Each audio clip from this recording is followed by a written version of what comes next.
Hi, folks. Welcome to Crisco's Corner. Unfiltered commentary. And that's your truth, the real truth. Please like, share, and subscribe. And as always, thank you for your support.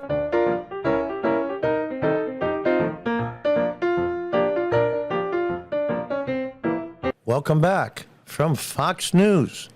Former addict's astounding transformation a college graduate considers starting today. As National Recovery Month comes to a close, Jeannie Burton shares her inspiring recovery. Now, I don't normally talk about my personal history here on my channel. People that know me, though, of course, do.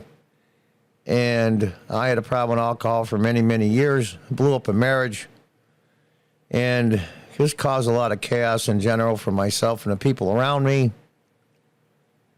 The 1st of June was 29 years sober. So I'm happy about that.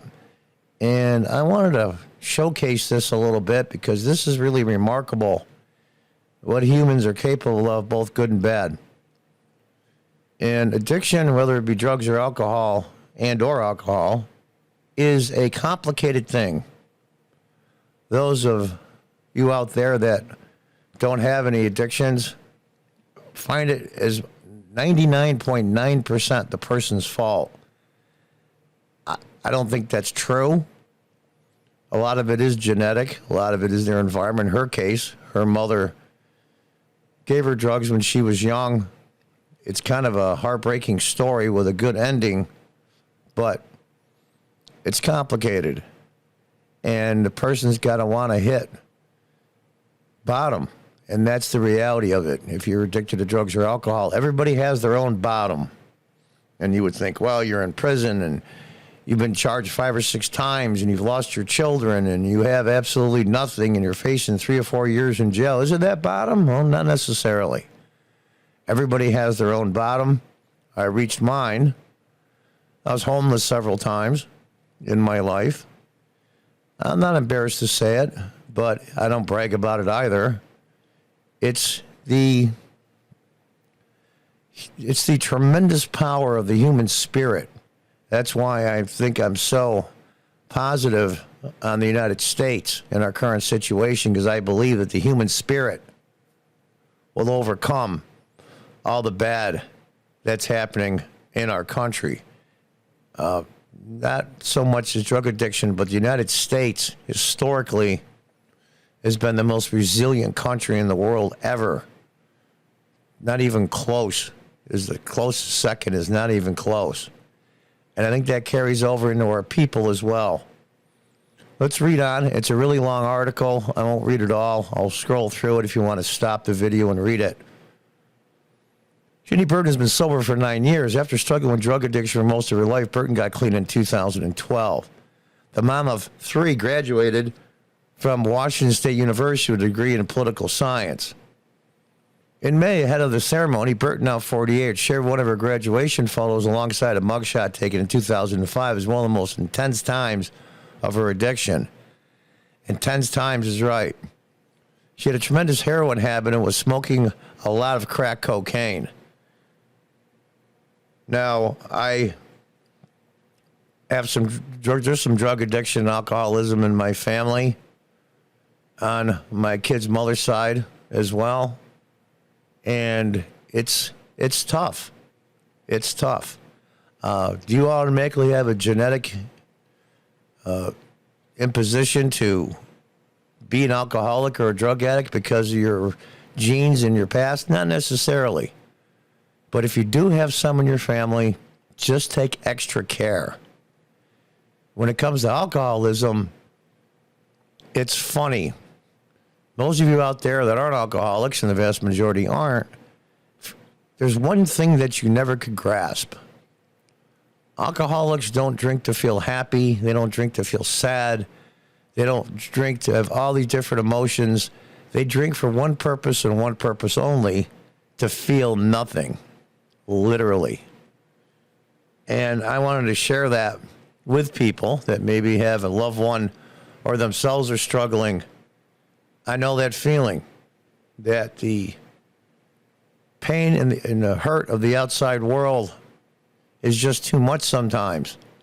And so we just drowned it out with alcohol, and in this case, drugs. And like I said, I'm going to scroll through here. She gives her history. When she was young, there's a picture of her.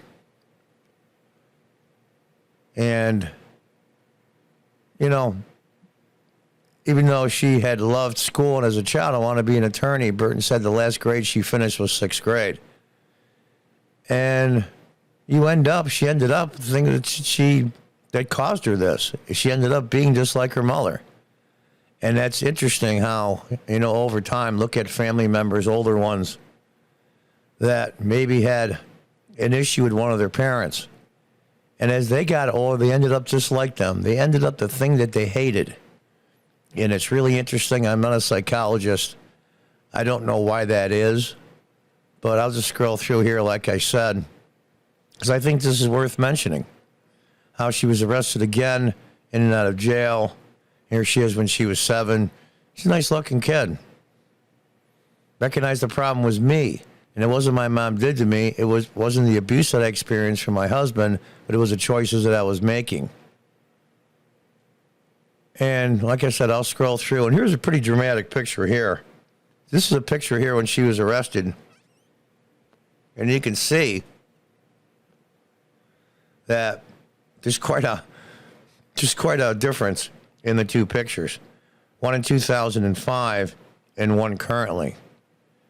Now, 16 years may seem like a lot to you, but it's really not.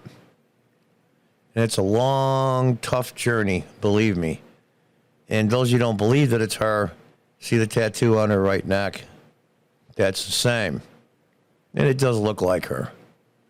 A ghostly, ghastly version of her, and I'm sure she has that picture, and she keeps it as a reminder. I have no doubt.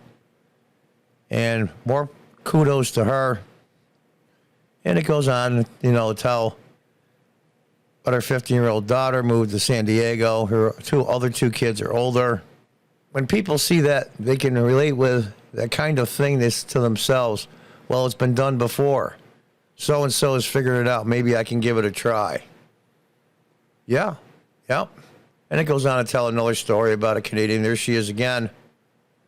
She's a nice-looking woman. And her health obviously hasn't been affected, luckily for her, because crack will affect your heart and all kinds of other things in your body.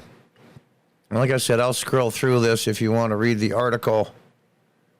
And it tells about a gentleman from Canada, how he was deported from the United States.